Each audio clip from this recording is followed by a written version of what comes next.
The first one, this is not just one. There are multiple questions about your hair. You changed your hair color, I should say, from brown to blonde, and people are asking why you did that and why you stole my hair. I stole your hair. I think yours looks fabulous. I saw Barbie, obviously, and so because it was such a feminist movie, it just brainwashed me into dyeing my hair blonde. But the truth is, I do this about once a year. Usually, it's not this blonde, but I go blonde-ish once a year for the past few years, except when I was pregnant. So I usually get bored, switch it up, and then I get bored again and go back to brunette because everyone tells me it looks better brunette. But maybe I'll do something fun, dye it pink, so that everyone loses their minds and then go back to brunette. You can be the new Megan Rapinoe now that she finally retired, and we should hopefully never hear of her again. You have a toddler. I do. You have a toddler. I have a toddler. How do you mother? Are you a based mother? I would think so, right? I try to ban Baby Shark in my house because it's like hearing demon hymns every morning, the do. But I try to limit his screen time. I guess that's based, and he eats all organic. I don't know if I'm a crunchy mom for that, if that's what they call it now. I think they call it crunch-ish if you also wear makeup and have a cell phone of your own. Like, I identify as a crunch-ish mom because on some things I'm like, no, you're not going to eat sugar. And on other things I'm like, but I'm definitely going to be wearing makeup. I'm not going to be wearing a hemp dress over here. Some people say that you're very controversial on Twitter. NBC News is one of these organizations that named you as being a controversial right-wing media personality because of your opinion on birth control. What was so controversial about this? What is your opinion on birth control?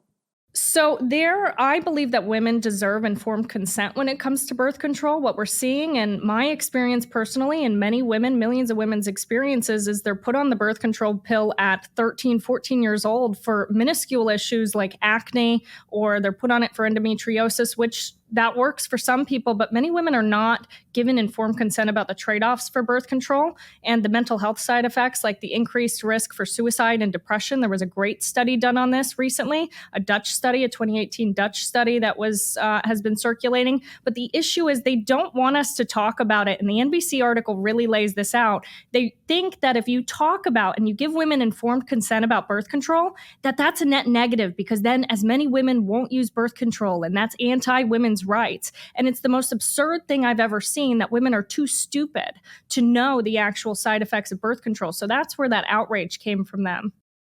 So they think women shouldn't be examining science before taking drugs? Well, that sounds really pro. David Weissman asked a question under my post that says, who does she think would win in the Elon Musk versus Mark Zuckerberg match?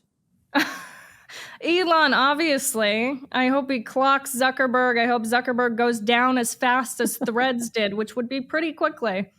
It is. I joined Threads because I was like, well, why not, right? Like, you want to be where the conversations are. You want to compete for the minds, even on these terrible cultural spaces.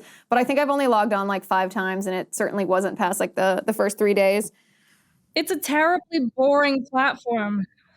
It's terribly boring. It's so boring. It's like all these weird self-help people. It's and it's only text. You can't even post videos. I don't know how people are. And Zuck is doing this weird thing where he's trying to be relatable like Elon, and it's very cringe.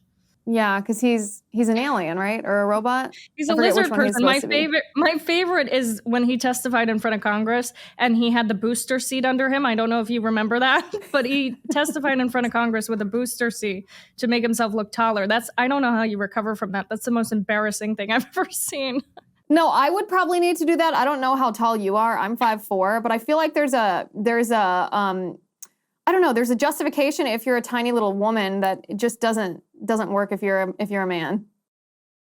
Just embrace it. Short king, embrace it. Tony Bennett says, how can conservative candidates win over Gen Z voters? This is actually a good question.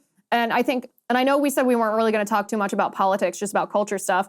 But what happened in Ohio this week, where voters rejected the constitutional amendment that would make it harder to change the Constitution, and the point of the amendment was to make it harder to legalize abortion through all 9 months.